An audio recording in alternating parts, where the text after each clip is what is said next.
Zarah Sultana, MP, of course, for your party, was a Labour MP for Coventry South, then an independent, now in your party, which is fresh from its conference. She's going to be taking some of your calls leading up to the top of the hour. So if you've got any questions, 0345 60 60 973, call now and we'll put you in the queue. First of all, I'm going to talk to Zarah for 5 minutes myself, abuse my position as host of the show. Zarah, thanks so much for joining us this morning. Thank you for having me. Been a bit of a few weeks. It's been quiet. Don't know what you're talking about. Yeah, starting a new party is no small thing. And I think it's fair to say, right, and I'm sure you'll be the first to admit, there are some growing pains. Is that fair to say? Yes.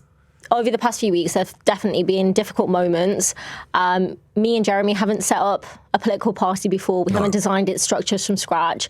And at the heart of all of this has been the aim of building a party that has maximum member democracy, that our members run the party. It's not a top-down machine like the Labour Party, like others, where decisions are made at the top and everyone else just has to follow orders. This is about building a party that is truly democratic. How is your relationship with Jeremy Corbyn? It's good. I saw him in Parliament last week and we managed to, have a quick few words, but the nature of Parliament's we're running through lobbies. We've got so many events going on. How much are you talking to him on a regular basis? I mean, you're both very senior in this party. You'd think you were speaking a lot. We catch up on WhatsApp. When we see each other in person, we're able to speak, but it has been very busy. And obviously, we've just wrapped up from conference. Everyone's kind of winding down just before Christmas. So it's been a busy few weeks. Is it fair to say there have been political differences? I think when people reduce it just to personalities, I don't think that's accurate. I've always, from the outset, been pushing for a party that is led by its members, not MPs.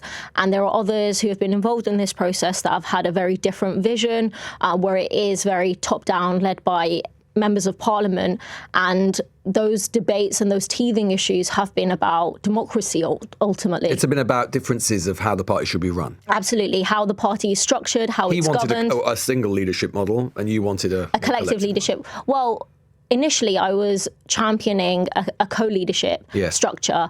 Unfortunately, that wasn't put on the ballot paper for members to choose from. They were only presented with sole leader and collective leadership.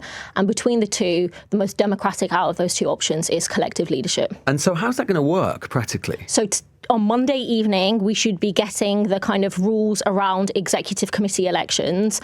There will be 26 positions. There are 4 that are reserved for public office holders, which I disagree with. I don't think there should be any that are reserved for public office holders. But those are the positions that have been outlined, including reserved positions for Scotland and Wales and other sections, which I believe will be a women's section, our LGBT section and other sections. Again, we will find out more information on Monday evening. Those elections will happen over the course of January. I know you'll say that it's democratic, and obviously it is a different way of doing things from how other parties are doing it. But even like your answer there, it is quite confusing, isn't it?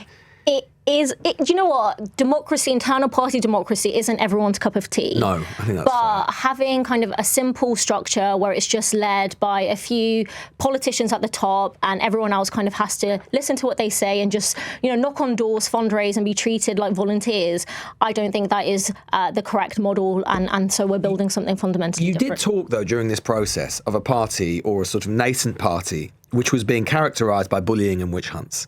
So given that, how can you really turn to the public and say, support us? This is a party which is clearly still comprised of people, I would imagine, that you think involve people who were bullies and conducting witch hunts. Why should anyone support that?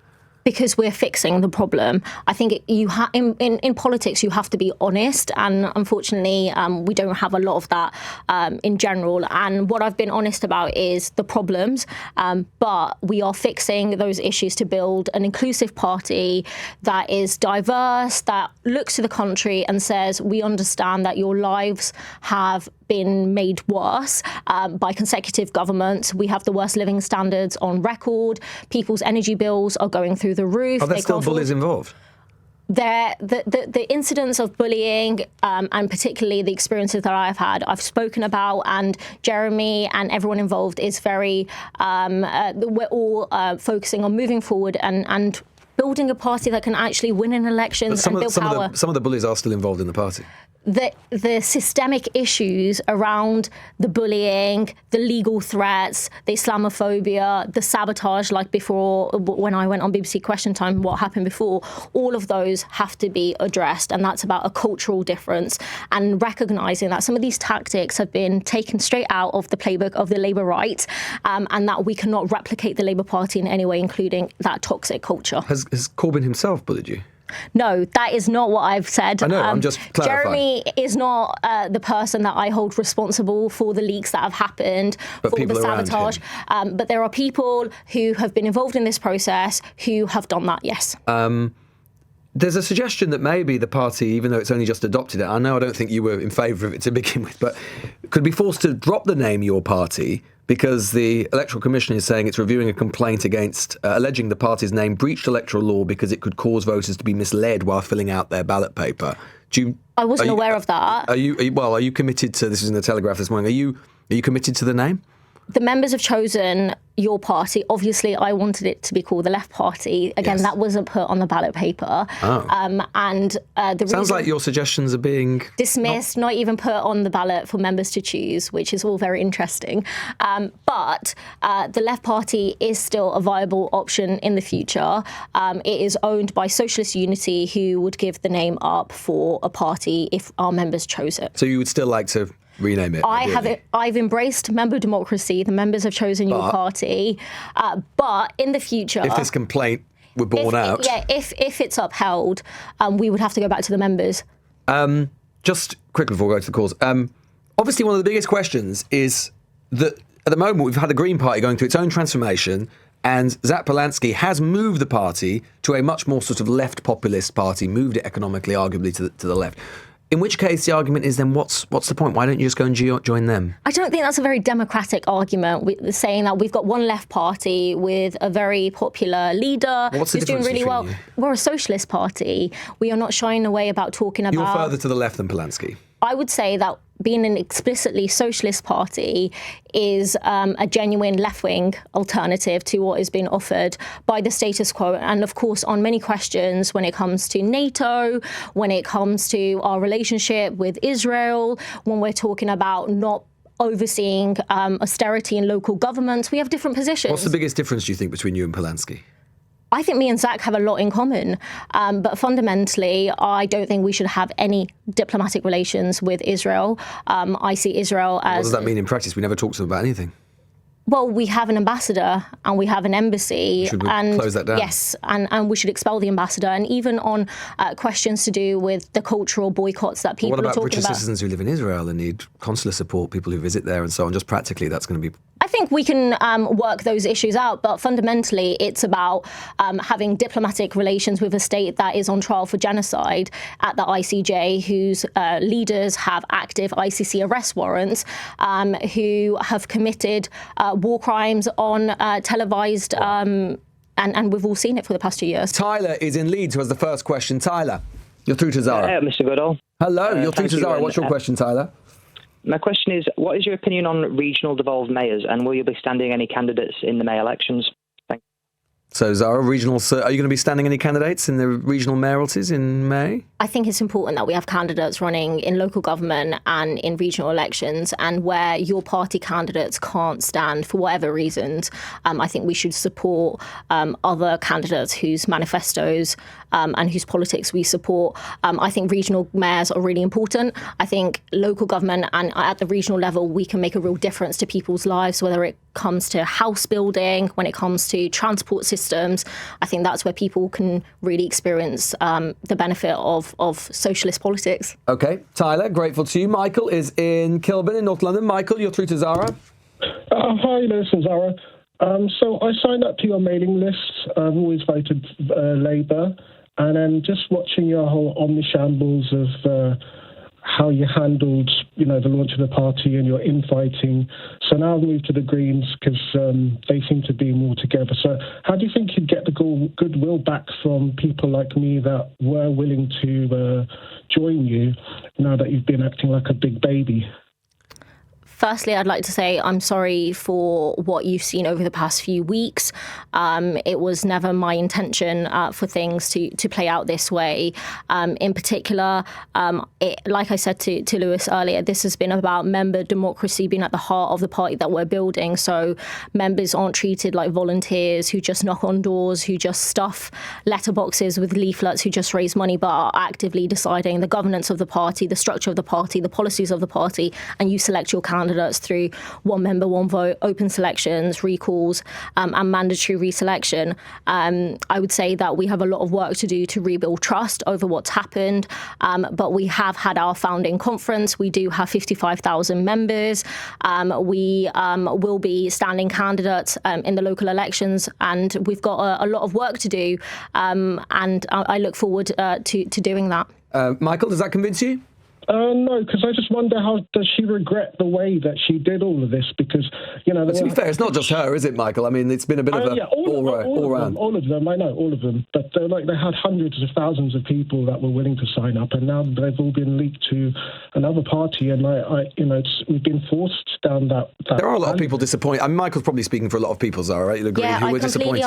I completely understand what Michael is saying, and I know that 800,000 people initially expressed an interest in the party that we're building. What I would say is that not all of those people have gone away. Yes, some have joined other parties, but many people are waiting and watching. Many of them are ready to join and be involved. And obviously, we've got to rebuild that trust, and the proof will be in the pudding. Michael, grateful to you. A text question here from Josh. My question for Zara is, how is your party polling in her own seat in Coventry South?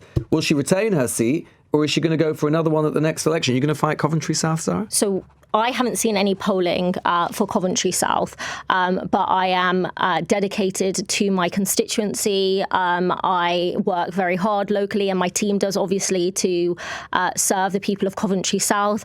And will you definitely stand there again? So that's the plan. That's the plan. And it's in 2029. And what I will also say is that there are other options, including mayoralties, that I think will be worth considering, especially when you look at how you can immediately make people's lives better. So there are options, and I haven't decided, but my priority is Coventry South. OK. Stan is in Caterham in Surrey. Stan, you're through to Zara. Hi, Zara. Hiya. My question is, do you have an example of a country where the economic policies you were proposing was a great success? Thank you. What I've been talking about when we talk about nationalising the commanding heights of the economy, that's energy, rail, mail, telecoms, all the things that actually poll really popular amongst the British public. Those are commonplace across the world. You see examples in Ireland, you see them in Norway, you see them in Switzerland, where there are state-owned railways, as well as other key utilities and infrastructure. I think it's also important to look at alternatives in terms of democratic ownership in the economy. And you see those examples also in the Asian tigers and Latin America in particular. I think we have to be looking at workers' cooperatives. We have to be looking at community land trusts. We have to be looking at alternative forms of banking in the forms of a public bank. And we've got those forms also in Germany. So there are examples that we can look at across the world. And obviously the state of the economy and the levels of inequality in this country are so severe that we need radical solutions. Is that, I think Stan's gone. Let's turn to, because we haven't got much time, Mujahid, I hope I've pronounced that correctly, who's in Streatham. Mujahid. It's Mujahid, yeah. Mujahid, okay. Apologies. Yeah. My apologies. Assalamu alaikum to Zara. Walaikum salam. Just to say, if 90% of the new party were to repeatedly insist that Jeremy Corbyn were to lead your party, would you be agreeable with that? Of course. This is about member democracy, and I know politicians say things, and sometimes, if not most times, they don't usually mean it. But genuinely, if members voted for a sole leadership, and then if members voted for Jeremy, I would completely support that. This is about members running the party and no one else. You happy with that? People, if you were to let people know that, I think a lot of people would come back to you. I don't think the members have voted in the way they have, haven't they? So Mujahid, we had a conference in Liverpool last week, and the members voted, and this was open to all members, including through online voting, between sole leadership and collective leadership, and the members chose collective leadership up until 2027. Mujahid, thank you. One last question I think we've got time for from Carl in Liverpool. Carl, you're through to Zara. Hi, suppose you haven't had the smoothest of starts, Zara. Do you think you're doing much to allay public concerns when you kind of air the party's dirty laundry in public? You're talking about your disagreements with for people who hold public office being among the party's governance. You're talking about your name having been put to the members. Dirty laundry is the allegation. Well, firstly, as a Liverpool fan, I'd like to say that maybe Liverpool's start to this football season is something that I can relate to in terms of not the best start. Is he suggesting you're the Mo Salah of this outfit? Look at that, me making a contemporary football reference. That does not happen every day, LBC listeners. Mo Salah has not been performing very well.